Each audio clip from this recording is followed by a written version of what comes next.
So Don and I met in graduate school, became dear, dear friends long before we fell in love, which was a bonus and really nice. And he was that guy in graduate school who everybody loved because he was super, super friendly and generous of spirit.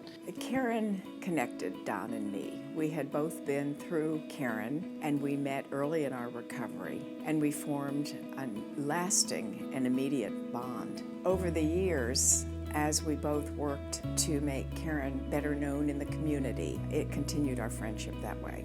When I think about you, Don, and having known you for the last 10 to 15 years, I think about the first time I met you.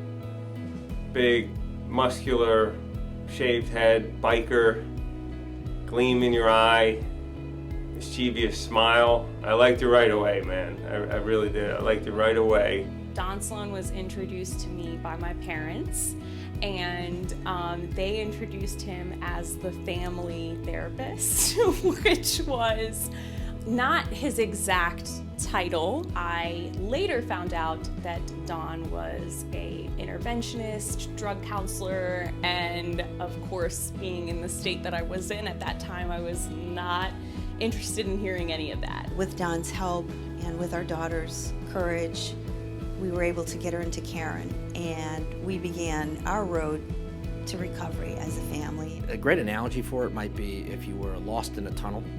You know, you're alive, you're well, but there's no light. You know, when you go to Caron, you go to any rehab, it removes you from the drug, but it really doesn't remove you from the underlying causes and conditions. What really touched me personally was 9.5 years ago when I personally began my recovery journey. Don Sloane was one of those individuals that reached out to me and said, "Doug, can I come up and see you?"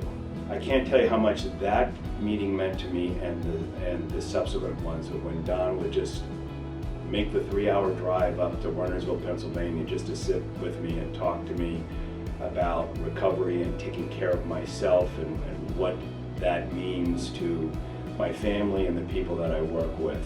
When I did not know anything before and now I know everything after he taught us, is like every person I meet and talk to and they tell me about what they're going through. Like, I just want them to have Don because I feel for this family. I feel for people, they're going through the struggle we went through. So the first thing I wanted to, like, okay, you need Don. The world's a better place with Don because he saves people's lives, and if he wasn't here, some people and some families wouldn't also be here, and that's just amazing. He came in with the key that opened the box to allow me to begin to live again, and I will be forever grateful for that. Don is courageous. As we've gone through the challenges of growth in recovery, he may not always have thought of himself as courageous, but that's what it looked like to me. He doesn't just talk the talk, he walks the walk. And to see who he is today and to hear about who he used to be, it's proof that I can have that too. When I think of the number of people who he's touched, and the number of people he's touched through his work and just through the course of his life, I am in awe of the immeasurable goodness that he's been able to do.